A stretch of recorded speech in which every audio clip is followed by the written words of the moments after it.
بسم اللہ الرحمن الرحیم۔ السلام علیکم۔ میرا نام لائبہ ہے۔ بچپن میں مجھے گھر والے کھیلنے کے لیے باہر گلی میں نہیں جانے دیتے تھے، جبکہ میرے دوسرے بھائی بہن محلے کے بچوں کے ساتھ سارا دن گلی میں کھیلتے تھے۔ میں بہت روتی، ضد کرتی۔ باپ کو تو مجھ سے نفرت تھی، لیکن میری ماں کسی نہ کسی طرح مجھے بہلا لیتی تھی۔ ایک دن گھر میں کوئی نہیں تھا، میں نے دروازہ کھولا اور باہر نکل گئی۔ اس دن میں بچوں کے ساتھ پہلی بار کھیلی اور مجھے بہت مزہ آیا، لیکن شام کو امی کو کسی طرح میرے باہر جانے کا معلوم ہو گیا۔ امی بہت غصے میں تھی، مجھے کمرے میں بلا لیا اور میری خوب کلاس لی۔ میں نے بھی امی سے سوال کر دیا کہ جب سارے بہن بھائی اور محلے کے بچے گلی میں کھیلتے ہیں تو میں کیوں نہیں؟ میرا سوال سن کر امی کی آنکھوں میں آنسو آ گئے، جسے وہ خوبصورتی سے چھپا گئی اور مجھے سینے سے لگا کر کہنے لگی، میری بچی، کیونکہ تو سب سے خاص ہے اس لیے عام بچوں کے ساتھ نہیں کھیل سکتی۔ میں اس جواب سے مطمئن تو نہیں ہوئی، مگر ماں کے پیار کو دیکھ کر میرے دل میں اٹھتے سوالات دم توڑ گئے۔ جب اس بات کا میرے ابا کو پتہ چلا تو مجھے خوب مارا اور گھر سے نکالنے کی دھمکی بھی دی۔ پھر میری تعلیم و تربیت کا گھر پہ ہی انتظام کیا گیا۔ ایک استانی روزانہ شام کو ہمارے گھر آتی اور مجھے دینی اور دنیاوی تعلیم دے کر چلی جاتی۔ میں 14 سال کی تھی۔ گھر کے کام کاج میں امی کا پورا ہاتھ بٹاتی تھی۔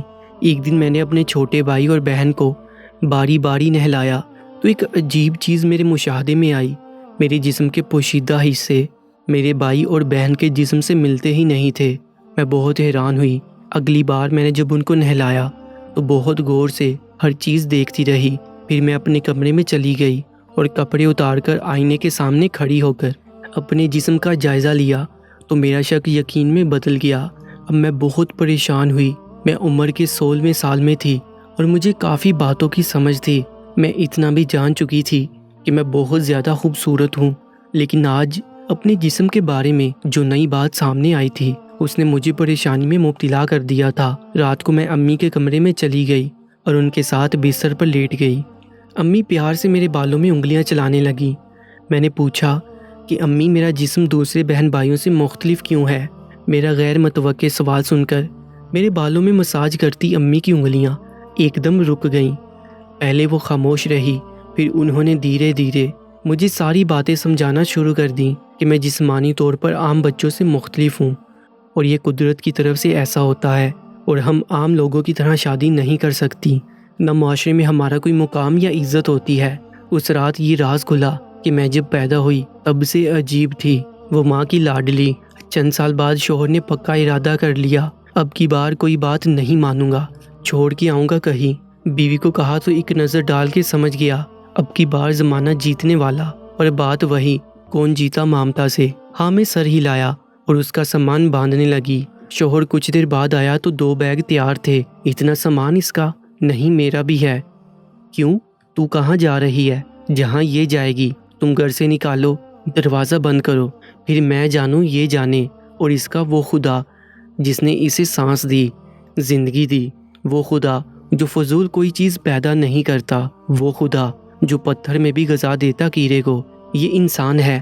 ہاتھ پاؤں سلامت، میں بھی تو ہوں، کر لیں گے گزارا، بس تم گھر سے نکالو، بلکہ ہٹو، میں خود چلی جاتی ہوں۔ شوہر تھا، زندگی بیتی تھی، بیت رہی تھی، جانتا تھا آج اکھڑ گئی تھی، وہی کرنا تھا اسے جو کہہ رہی تھی، اور ایسا وہ چاہتا نہیں تھا۔ مامتا سے کوئی نہیں جیت سکتا۔ پھر ذکر نہ ہوا، خاموش ہو گئی۔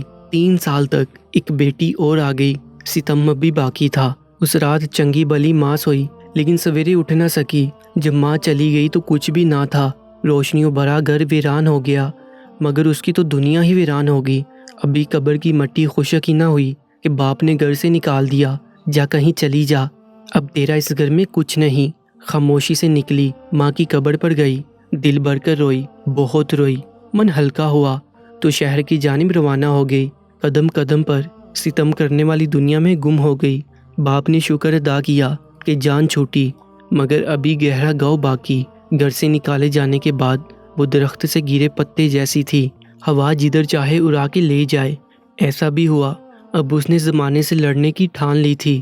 وہ لڑکا بن کر ایک جگہ سے دوسری جگہ، یہاں وہاں، کبھی کسی ورکشاپ میں چھوٹے کی نوکری ملی تو کہیں ہوٹل کا بیڑا بنا۔ بے پناہ حسن، اور خد و حال میں نسوانی پن اس کے لیے عذاب ٹھہرا تھا۔ انسان نما بیریوں اس پر جپٹتے، وہ باغ پڑتا۔ اسی باغ دور میں شہر کی مشہور و معروف شخصیت حاجی ہوٹلاں والے کے ہوٹل پر جا پہنچا۔ حاجی ہوٹلوں کا مالک تھا۔ شہر میں کئی ہوٹل، مارکیٹیں، پلازے، ٹرانسپورٹر بھی تھا۔ دلیر اور اصولی آدمی، صاف شفاف، کھڑا پن اصول تھا اس کا۔ بابا، ہوٹل بنا ہوا ہے آپ کے لیے، کرسیاں لگی ہوئی، یہاں بیٹھو، کھاؤ پیو، جب تک جی چاہے یہاں رہو، کوئی اٹھانے والا نہیں۔ مگر دنگا روڈ پر، نشہ ہوٹل سے باہر، یہاں ایسا کچھ کرو گے تو پچھتاؤ گے۔ یہاں اس کے قدم جم گئے، شناخت ظاہر ہو گئی۔ درندوں نے پیش قدمی کی، مگر یہاں حاجی تھا۔ کہتا، لاڈے تو جیسا بھی ہے، جو بھی ہے، جب تک حاجی کے پاس ہے، کوئی مائی کا لال تجھے کچھ نہیں کہہ سکتا۔ ہوا بھی ایسے، دو چار نے پیش قدمی کی، حاجی آرے آیا، خوب بے عزت کیا، دوسرے خود ڈر گئے۔ حاجی کے پاس گزرے وقت کو وہ بہترین وقت قرار دیتا ہے۔ حاجی اس کا استاد تھا، زمانے کے سرد گرم سمجھانے والا۔ خسروں کے گرو ایسے لوگوں کی تلاش میں رہتے ہیں جو ان جیسے ہوتے ہیں، ان کی برادری کے، جہاں ملے پھر ساتھ لے جانے کی بھرپور کوشش کرتے ہیں۔ اسے بھی کئی گرو لینے آئے، پر حاجی نے بگا دیا۔ گرو جی میرے جیتے جی تو ایسا سوچو بھی مت، بعد میں جو چاہے کر لینا۔ وہ بچا رہا۔ 2 سال تک وہ برتن دھوتا رہا، چائے پلاتا رہا، کھانا کھلاتا رہا۔ 2 سال بعد ہوٹل کے ساتھ پان سگریٹ کا کھوکھا پہلے مالک نے بیچا تو حاجی نے خرید کے اسے وہاں بٹھا دیا۔ لے لاڈے، یہاں تیری دکان، کما اور کھا۔ 17 سال تک وہ اسی کھوکھے میں رہا۔ گرو آتے رہے، وہ نانا کرتا رہا، کیسے چھوڑتا اپنے محسن کو۔ مگر ایک دن محسن خود چلا گیا، دشمن دار تھا، اسی کی نظر ہو گیا۔ وہ دوسری بار جی بھر رویا، یتیم سا محسوس کیا خود کو۔ سائے سے یکدم گہری چلچلاتی دھوپ میں آ پڑا۔ حاجی کیا مرا، اس پر تو نشتروں کی بوچھار ہوگی، کون روکتا۔ گروؤں نے پھر ہلہ بولا، کہا، لاڈے ادھر کیا رکھا، قسمیں تو ہیرا ہے ہیرا، ساتھ چل، تجھے تیری قیمت بتائیں۔ وہ نہ جاتا، دن رات چبھتے نشتر، کوئی ٹھکانہ تو کرنا تھا، سو کھوکھا چھوڑا، گرو کے آستانے پہ آ بیٹھا۔ وہ واقعی ہیرا تھا۔ گرو نے تراشا تو اسے خبر ہوئی، 1 سال میں ہی ڈانس میں طاق کر دیا۔ سٹیج پر جاتی تو سما باندھ دیتی، ایسا ناچتی وجد میں کہ نظر نہ ٹکتی تماش بینوں کی، ہاتھ نہ رکتے ویل کراتے ہوئے۔ یہ نئی زندگی تھی اس کی۔ 2-3 سال یہاں بیتے، یہاں سب تیسری جنس تھے، سو بٹوارا نہیں تھا۔ اس کی وجہ سے گرو کا گروپ سارے شہر میں مشہور ہو گیا۔ ہے جی کوئی لاڈلی نام کا خسرا، گرو سے لاڈلی کہتا۔ اس دن وہ فارغ تھا۔ کچھ دن پہلے گرو نے اسے ایک پلاٹ لے کر دیا تھا۔ اس نے سوچا ادھر چکر لگا لے، ویسے بھی ان دنوں دندہ ذرا ٹھنڈا ہے تو کیوں نہ اس کی 4 دیواری ہی بنوا لے۔ یہی سوچ کر گرو سے اجازت چاہی تو اس نے کارڈ جولی میں پھینک دیا۔ لاڈلی، یہ آج رات کے پروگرام کا کارڈ ہے، نام پتہ ٹھکانہ لکھا، آج کہیں نہ جانا، بڑا پروگرام ہے، آرام کر۔ اس نے کارڈ پر نظر ڈالی، بلانے والے کا نام پڑھا، ملک تاج خان۔ نام پڑھتے ہی ایک سنسی اس کے پورے بدن میں دوڑتی چلی گئی۔ کارڈ گر گیا۔ پروگرام اس نے بہت کیے تھے، معروف ڈانسر تھی لاڈلی، روز کا معمول تھا، پروگرام بڑا ہو یا چھوٹا اسے غرض نہیں تھی، مگر یہ ملک تاج کا پروگرام عجیب حالت ہوگی اس کی، وہ ناچنا چاہتی تھی۔ اس نے گرو سے پوچھا، گرو یہ پروگرام کس نے دیا ہے؟ ہیلو لاڈلی، ملک تاج پرانا شوقین ہے، اس نے خود دیا ہے پروگرام، اور کس نے دینا تھا؟ پھر گرو یادیں تازی کرنے لگ گیا۔ ہائے ہائے لاڈلی، کیا وقت تھا مجھ پر، بالکل تیری طرح سما باندھ دیتی تھی میں، اور یہ ملک تاج، ہائے ہائے۔ وہ سنتا رہا، حیران ہوتا رہا۔ پروگرام ایک بڑی حویلی میں تھا، 2 حصے تھے پروگرام کے، ایک میں عام عوام تھی، گرو کے مطابق 10-20 روپے والے شوقین، دوسرا حصہ معززین کے لیے تھا، جہاں نوٹوں کی بارش ہوا کرتی تھی۔ گرو کو حکم ملا تھا کہ خاص پیس بچا کے رکھنا۔ گرو نے اسے اور اس کے ساتھ ایک اور ڈانسر کو روک لیا، مگر لاڈلی نے انکار کر دیا۔ گرو، آج خاص پروگرام میں بس میں ناچوں گا، کوئی دوسرا نہیں۔ ایسے ہوتا نہیں تھا، مگر نہ جانے اس کے لہجے میں کیا بات تھی، گرو انکار نہ کر سکا۔ پروگرام شروع ہو گیا۔ وہ پردے کے پیچھے بیٹھا دیکھتا رہا۔ خوب ہاؤکار مچی ہوئی تھی، مگر اس کی نظریں دولہے پر ٹکی تھیں، پلک چھپکائے دیکھ رہا تھا۔ گرو سے یہ انہماک چھپ نہ سکا، پوچھ بیٹھا، لاڈلی سچ بول، کیا مسئلہ ہے آج تجھے؟ میں دیکھ رہی ہوں تو ہنسنا چاہتی ہے اور رو پڑتی ہے، رونا چاہتی ہے تو ہنس پڑتی ہے، تو خوش بھی بہت ہے، تو غمگین بھی بہت ہے، بول مسئلہ کیا ہے؟